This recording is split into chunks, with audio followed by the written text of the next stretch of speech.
ओम जयंती मंगला काली भद्रकाली कपालिनी दुर्गा क्षमा शिवा धात्री स्वाहा स्वधा नमोस्तुते। जय माता दी। श्री शिवाय नमस्तुभ्यम। प्रिय भक्तजनों, आप सभी को आश्विन मास की नवरात्रि की ढेर सारी शुभकामनाएं। देवी माँ की कृपा आप सभी भक्तों पर सदैव बनी रहे। भक्तजनों, आज आश्विन मास के शुक्ल पक्ष की प्रतिपदा तिथि है और आज से ही नवरात्रि का व्रत आरंभ हो रहा है। ज्योतिष आचार्य के अनुसार आश्विन नवरात्रि के प्रथम दिन सर्वार्थ सिद्धि योग और अमृत योग का संयोग बन रहा है और ऐसे में इस योग के दौरान की गई पूजा व्यक्ति को सुख समृद्धि और वैभव की प्राप्ति कराता है।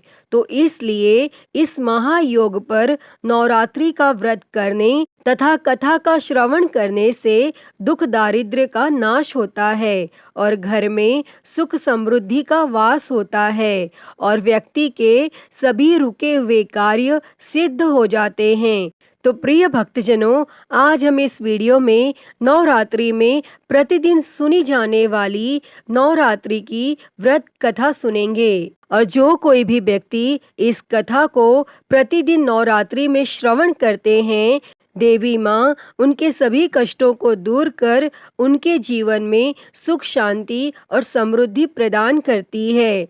तो आप सभी भक्तजन देवी माँ के चरणों का ध्यान करते हुए नवरात्रि की इस पावन कथा को बड़ी ही श्रद्धा, ध्यान पूर्वक और प्रसन्न चित्त मन से पूरा अवश्य सुनिएगा। तो सभी प्रेम से बोलिए जय माँ दुर्गा, जय माता दी। एक समय बृहस्पति जी ब्रह्मा जी से बोले, हे ब्राह्मण श्रेष्ठ, चैत्र व आश्विन मास के शुक्ल पक्ष में नवरात्र का व्रत और उत्सव क्यों किया जाता है? इस व्रत का क्या फल है? इसे किस प्रकार करना उचित है?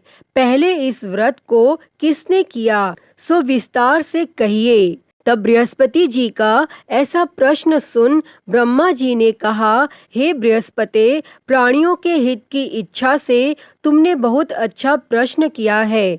जो मनुष्य मनोरथ पूर्ण करने वाली दुर्गा, महादेव, सूर्य और नारायण का ध्यान करते हैं, वे मनुष्य धन्य हैं। यह नवरात्र व्रत संपूर्ण कामनाओं को पूर्ण करने वाला है। इसके करने से पुत्र की कामना वाले को पुत्र, धन की लालसा वाले को धन, विद्या की चाहना वाले को विद्या और सुख की इच्छा वाले को सुख मिलता है। इस व्रत को करने से रोगी मनुष्य का रोग दूर हो जाता है, मनुष्य की संपूर्ण विपत्तियां दूर हो जाती हैं और घर में समृद्धि की वृद्धि होती है। बंध्या को पुत्र प्राप्त होता है, समस्त पापों से छुटकारा मिल जाता है और मन का मनोरथ सिद्ध हो जाता है। जो मनुष्य इस नवरात्र व्रत को नहीं करता, वह अनेक दुखों को भोगता है और कष्ट व रोग से पीड़ित हो, अंगहीनता को प्राप्त होता है, उसके संतान नहीं होती और वह धन धान्य से रहित हो, भूख और प्यास से व्याकुल घूमता फिरता है तथा संज्ञाहीन हो जाता है। और जो सधवा स्त्री इस व्रत को नहीं करती, वह पति सुख से वंचित हो नाना दुखों को भोगती है। यदि व्रत करने वाला मनुष्य सारे दिन का उपवास न कर सके तो एक समय भोजन करें और 10 दिन बांधवों सहित नवरात्र व्रत की कथा का श्रवण करें। हे बृहस्पति, जिसने पहले इस महाव्रत को किया है, वह कथा मैं तुम्हें सुनाता हूँ। तुम सावधान होकर सुनो। और इस प्रकार ब्रह्मा जी का वचन सुनकर बृहस्पति जी बोले, हे ब्राह्मण, मनुष्यों का कल्याण करने वाले इस व्रत के इतिहास को मेरे लिए कहिए। मैं सावधान होकर सुन रहा हूँ। आपकी शरण में आए हुए मुझ पर कृपा करें। तब ब्रह्मा जी बोले, प्राचीन काल में मनोहर नगर में पिठत नाम का एक अनाथ ब्राह्मण रहता था। वह भगवती दुर्गा का भक्त था। उसके संपूर्ण सद्गुणों से युक्त सुमति नाम की एक अत्यंत सुंदरी कन्या उत्पन्न हुई।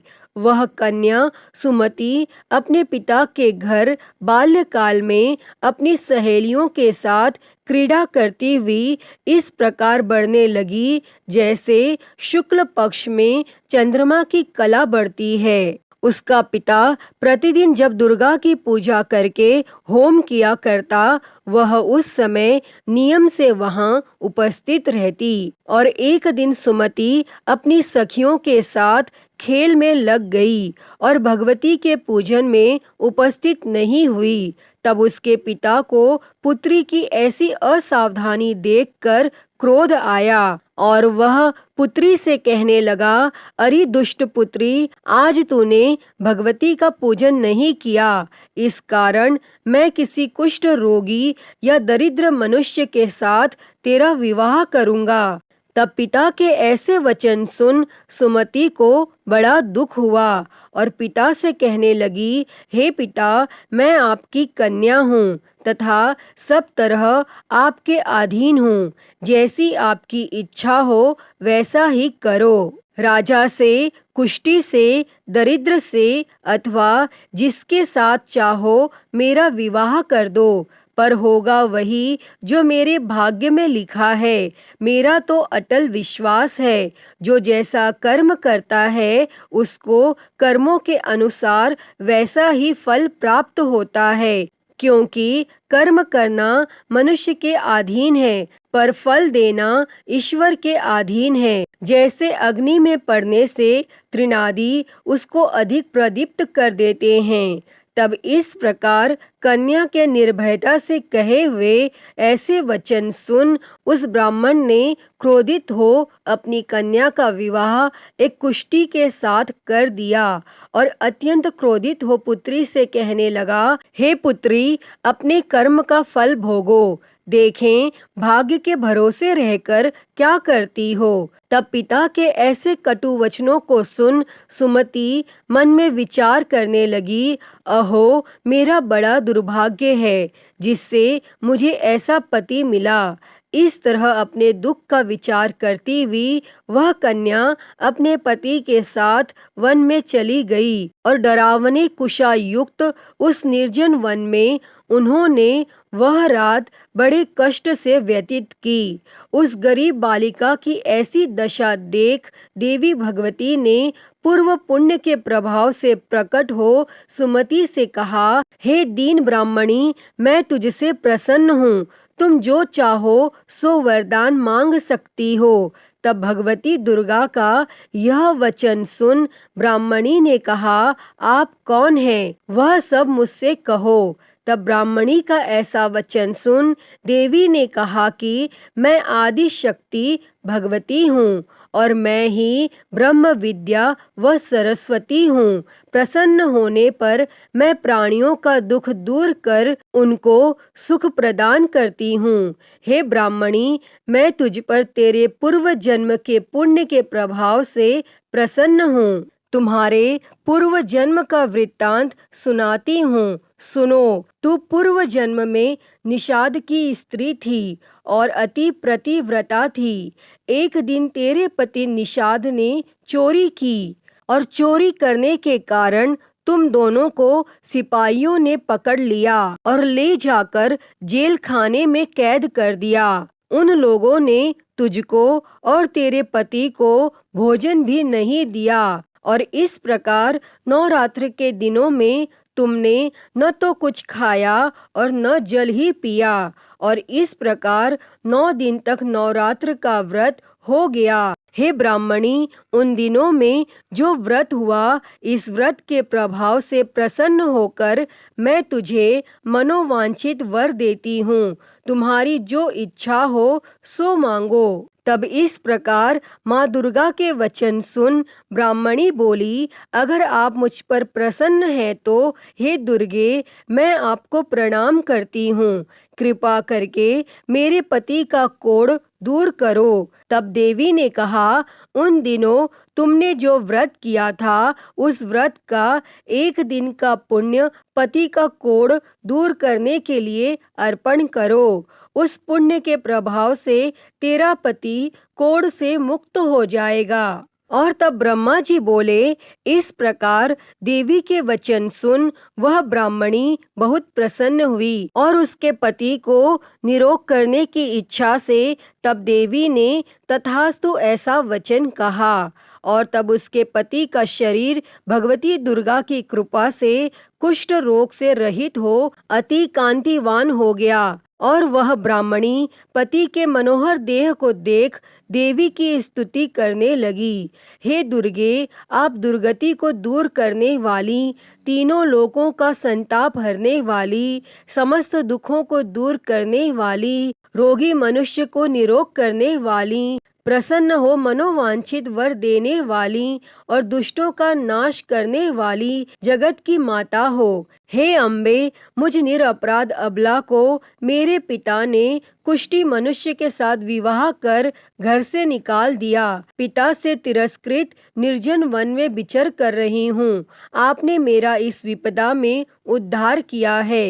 हे देवी, आपको प्रणाम करती हूँ, मेरी रक्षा करो। और तब ब्रह्मा जी बोले, हे बृहस्पति, उस ब्राह्मणी की ऐसी स्तुति सुन देवी बहुत प्रसन्न हुई और ब्राह्मणी से कहा, हे ब्राह्मणी, तेरे उदालय नामक अति बुद्धिमान, धनवान, कीर्तिवान और जितेंद्रिय पुत्र शीघ्र उत्पन्न होगा।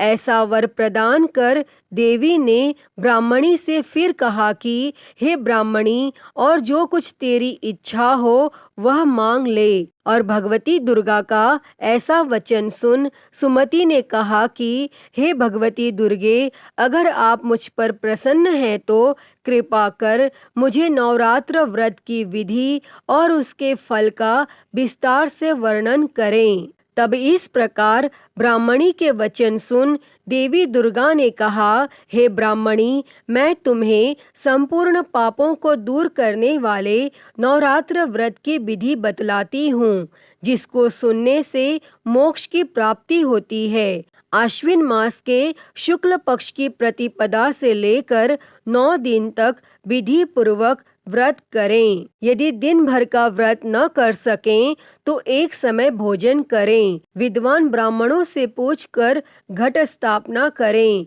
और वाटिका बनाकर उसको प्रतिदिन जल से सींचें।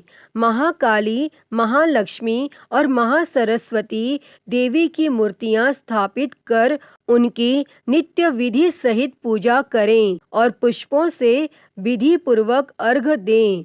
बिजौरा के फल से अर्घ देने से रूप की प्राप्ति होती है। जायफल से अर्घ देने से कीर्ति, दाख से अर्घ देने से कार्य की सिद्धि होती है। आंवले से अर्घ देने से सुख की प्राप्ति और केले से अर्घ देने से आभूषणों की प्राप्ति होती है। इस प्रकार पुष्पों व फलों से अर्घ देकर व्रत समाप्त होने पर 90वें दिन यथाविधि हवन करें। खांड, घी, गेहूं, शहद, जौ, तिल, बिल्व, नारियल, दाख और कदम्ब आदि से हवन करें। गेहूं से होम करने से लक्ष्मी की प्राप्ति होती है। खीर एवं चंपा के पुष्पों से धन की और बेल के पत्तों से तेज व सुख की प्राप्ति होती है। आंवले से कीर्ति की और केले से पुत्र की, कमल से राज सम्मान की और दाखों से संपदा की प्राप्ति होती है। खांड, घी, नारियल, शहद, जौ और तिल तथा फलों से होम करने से मनोवांछित वस्तु की प्राप्ति होती है और व्रत करने वाला मनुष्य इस विधि विधान से होम कर आचार्य को अत्यंत नम्रता के साथ प्रणाम करें और यज्ञ की सिद्धि के लिए उसे दक्षिणा दें। और इस प्रकार बताई हुई विधि के अनुसार जो व्यक्ति व्रत करता है उसके सब मनोरथ सिद्ध होते हैं। इसमें तनिक भी संदेह नहीं है। इन 9 दिनों में जो कुछ दान आदि दिया जाता है उसका करोड़ों गुना फल मिलता है। इस नवरात्र व्रत करने से अश्वमेघ यज्ञ का फल मिलता है। हे ब्राह्मणी, इस संपूर्ण कामनाओं को पूर्ण करने वाले उत्तम व्रत को तीर्थ, मंदिर अथवा घर में विधि के अनुसार करें। तब ब्रह्मा जी बोले, हे बृहस्पति, इस प्रकार ब्राह्मणी को व्रत की विधि और फल बताकर देवी अंतर ध्यान हो गईं। जो मनुष्य या स्त्री इस व्रत को भक्ति पूर्वक करता है वह इस लोक में सुख प्राप्त कर अंत में दुर्लभ मोक्ष को प्राप्त होता है। हे बृहस्पति, यह इस दुर्लभ व्रत का महात्म्य है जो मैंने तुम्हें बतलाया है। तब यह सुन बृहस्पति जी आनंद से प्रफुल्लित हो ब्रह्मा जी से कहने लगे कि हे ब्राह्मण, आपने मुझ पर अति कृपा की जो मुझे इस नवरात्र व्रत का महात्म्य सुनाया। तब ब्रह्मा जी बोले कि हे बृहस्पति, यह देवी भगवती शक्ति संपूर्ण लोकों का पालन करने वाली हैं। इस महादेवी के प्रभाव को कौन जान सकता है, और नवरात्रि की इस पावन कथा को कहने और सुनने वालों की देवी भगवती सब विघ्न दूर करके उन्हें सुख समृद्धि देती हैं। अतः हे माँ देवी भगवती, नवरात्रि व्रत की इस पावन कथा को कहने, सुनने और हुंकारा भरने वालों पर सदैव अपनी कृपा बनाए रखना। सभी के जीवन से कष्टों को दूर कर उनके जीवन में सुख और समृद्धि देना। तो सभी प्रेम से बोलिए, देवी भगवती की जय। जय माँ दुर्गे। तो प्रिय भक्तजनों, मैं उम्मीद करती हूँ कि आपको आज की यह कथा पसंद आई होगी, और अगर वीडियो अच्छी लगी हो तो इसे लाइक करें, ज़्यादा से ज़्यादा शेयर करें और कमेंट में देवी भगवती की जय लिखना ना भूलें। और महाकाल भक्ति ज्ञान चैनल को सब्सक्राइब कर नोटिफिकेशन बेल को ज़रूर ऑन कर लें। हर हर महादेव। धन्यवाद।